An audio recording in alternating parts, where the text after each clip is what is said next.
સર્વે વૈષ્ણવોને મારા જય શ્રી કૃષ્ણ. સર્વે વૈષ્ણવોને મારા જય શ્રી કૃષ્ણ. આપ સર્વે વૈષ્ણવોનું મન આતુરી ચેનલમાં હાર્દિક સ્વાગત છે. અત્યારે સાંજના દિવસો ચાલી રહ્યા છે. આજે શ્રી બાલકૃષ્ણલાલજીનો પ્રાકટ્ય ઉત્સવ છે. તેના વિશે આપણે સમજ્યા, એમનું દિવ્ય ચરિત્ર આપણે જોયું. હવે કોટની સાંજીનો શું ભાવ છે તે આપણે જોવાના છીએ. આશ્વિન કૃષ્ણ અમાસ, कोट की आरती छेलो दान, पनघट को तथा वस्त्र श्याम सुनहरी फूल के काचनी सूथन पटका, ठाडे वस्त्र सफेद आभरण जड़ाऊ, मुकुट सिलमा सितारा को, पिछवाई श्याम में सुनहरी मोर नाचते बुटका वारे, कुंडल मयूराकृत वनमाला को श्रृंगार, हरिराय जी वारो बड़ोदान छेलो गवे, सांझ को सांझी हरिराय जी वारी गवे. आज कोट मंडे जहाँ में द्वारका लीला सुनहरी रूपरी पन्नी के घोड़ा हाथी, द्वारका के महल, उत्तरी मलखंभ, ये सब कागज के तथा सब रंगन के अनेक गोपी छरीदार, सिंह वानर पशु पक्षी सहित मढ़े. आज केला के अगल बगल मगर स्वच्छ रहे, बाकी सब कागज के खिलौना मढ़े. ऊपर द्वारका के महल 7 खंड 5 खंड के बने. હવે અહીં પ્રશ્ન કરે છે, क्यों जी कोट कहे को कहे, सांजी में छेलो कोट कौन सो?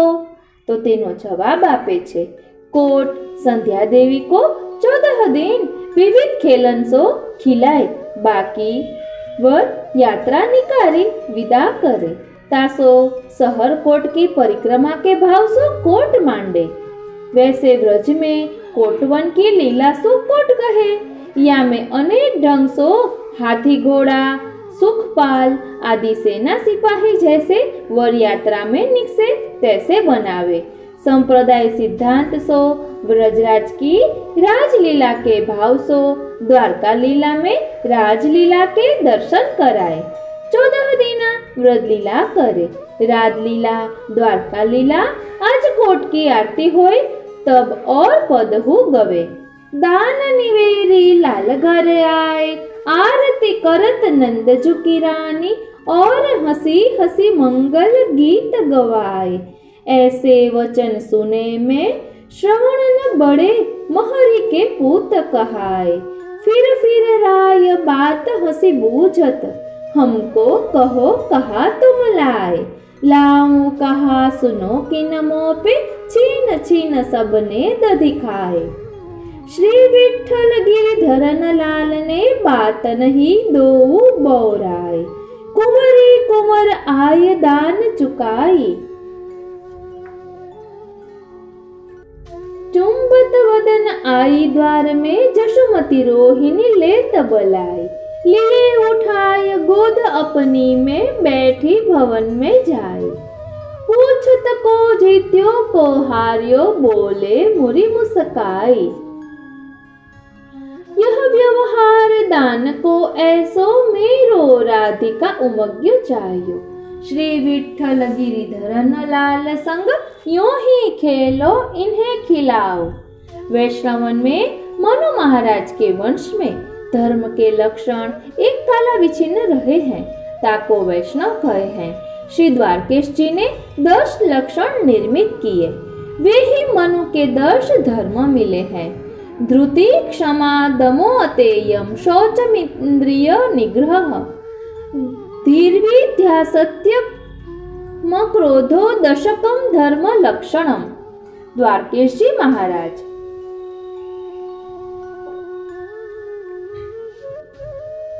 आश्रो एक दृढ़ वल्लभाधीश को, मानसी रीत की मुख्य सेवा, व्यसन लोक वैदिक, त्याग शरण गोपीश को. दीनता भाव उद्बोध, गुणगान सो घोष त्रिय भावना उभय जाने. कृष्ण नाम स्फुरे पल न आज्ञा टरे, कृति वचन विश्वास मन चित्त आने। भगवदीय जान सत्संग को अनुसरे, नहीं देखे दोष अरु सत्य भाखे। पुष्टि पथ मरम दश धर्म, याही विधि कहे, सदा चित्त में द्वारकेश राखे।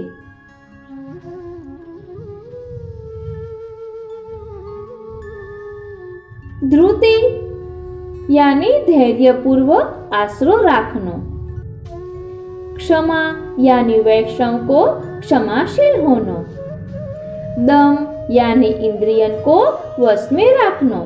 सेवा में इंद्रिय निग्रह है, जाय है और राखे हूँ। अस्तेय यानी चोरी को तो विचार हूँ मन में न लावे। इंद्रिय निग्रह ब्रह्मचर्य अवस्था, यहाँ स्त्री पुरुष संग रही के सेवा करे हैं। धी यानी प्रभु भरोसे सो धीरता। माधवदास की नाव डुबावे, श्री नवनत प्रिय पधारे, निजेच्छातः करिष्यति। विद्या सेवा में सब प्रकार को ज्ञान, ग्रंथन को अवलोकन आदि। सत्य साच बोलनो तो प्रधान धर्म है। अक्रोध सेवा में सेवक क्रोध न करे। शौच पवित्रता तन मन सो राखे।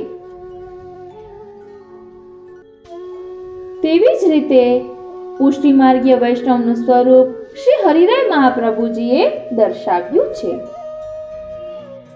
શ્રી હરિરાયજી વાંગ મુક્તાવલીમાં શ્રી હરિરાય મહાપ્રભુજીએ ભક્તાના સ્વરૂપ ભેદ નિરૂપણમ ગ્રંથ રચ્યો છે।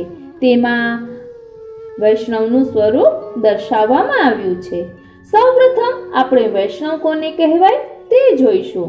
વૈષ્ણવ जो दीक्षित होय, पुष्टि मार्ग को या काहू को तथा दीक्षा अग्नि को होय, पर चारो जयंती एकादशी करनहारो होय तथा तिलक मालाधारी होय और समस्त वैष्णवन को प्रभु की भावना सो समता राखत होय, ताही वैष्णव कहत है।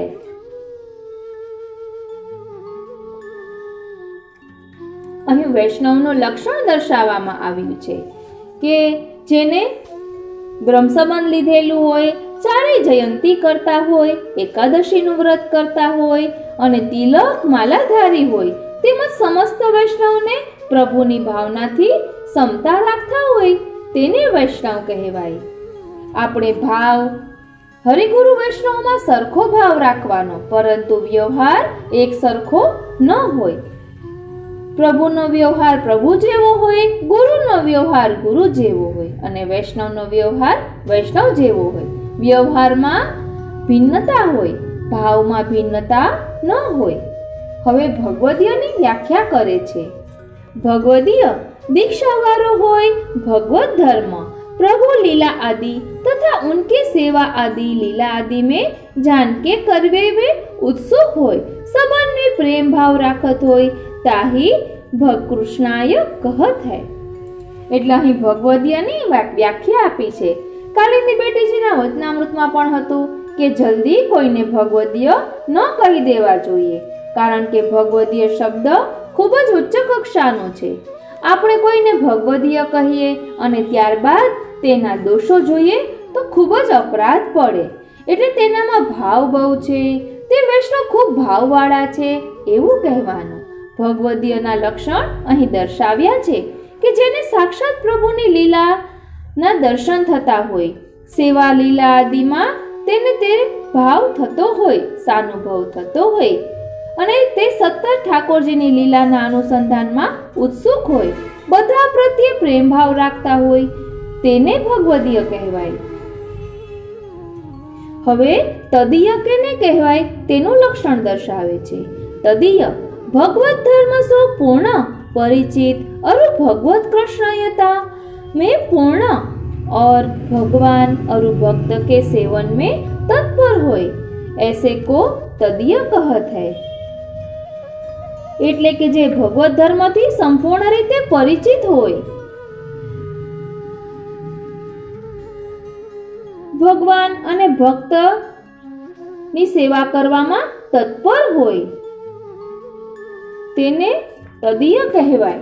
ત્યારબાદ છે आसक्तिवान अरुतादृशः, जैसे जो जा प्रकार की ताको पहचान जाए और तामे उत्सुकता राखे, और आसक्तिवान जामे पूर्ण लगन होय, सेवा में प्रभु सुख, सेवा में प्रभु सुख में तथा समस्त भाव सो भावित होय, ताही तादृश कहत है। પછી આગળ ભક્તનું લક્ષણ દર્શાવે છે। भगवदंश युक्त भगवान की लीला रस में सदा निमग्न, भगवान की समस्त लीला के रस को बढ़ावे वारो, पोषण करवे वारो, बाहर और भीतर एक रस भेद रहित होय, ताय भक्त कहत है।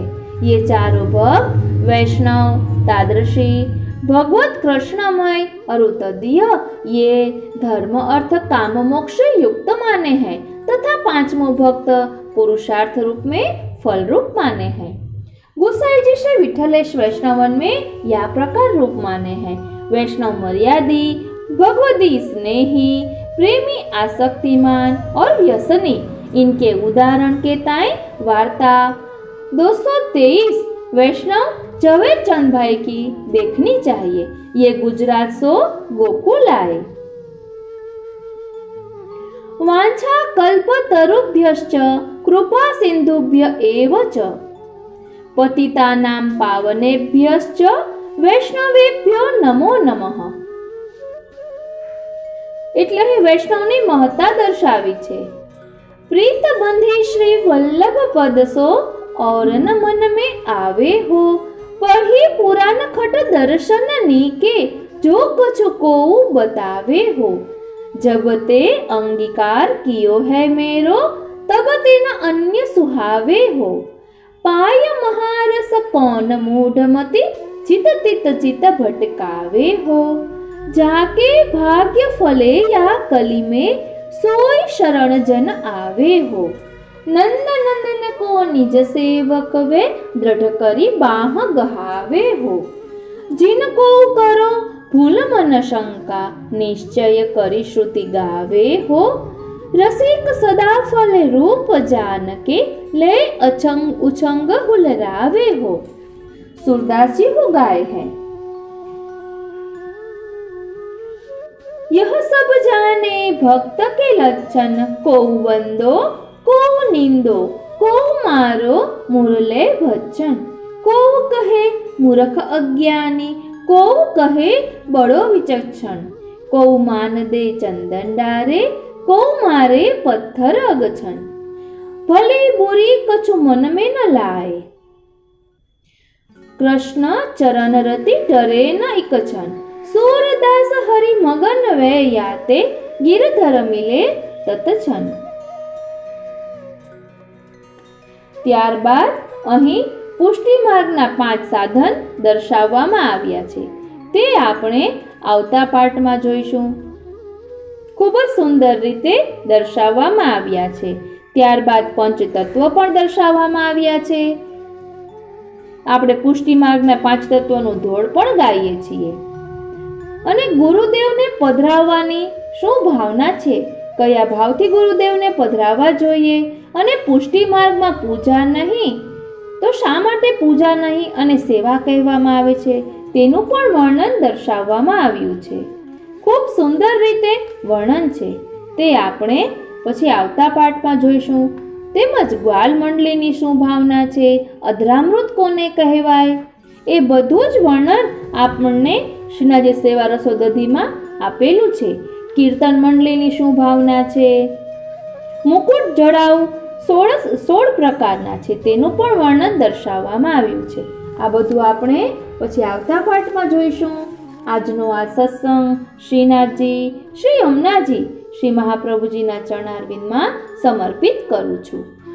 અત્યારે સાંજના દિવસો ચાલુ છે અને ત્યારબાદ વિલાસ શરૂ થશે, તો આપણે વિલાસની શું ભાવના છે તે પણ જોવાના છીએ, કારણ કે હરિરાય મહાપ્રભુજીએ વિલાસનું ખૂબ જ સુંદર રીતે વર્ણન કર્યું છે અને 9 વિલાસની રચના પણ કરી છે અને 10 ઉલ્લાસ પણ રચ્યા છે।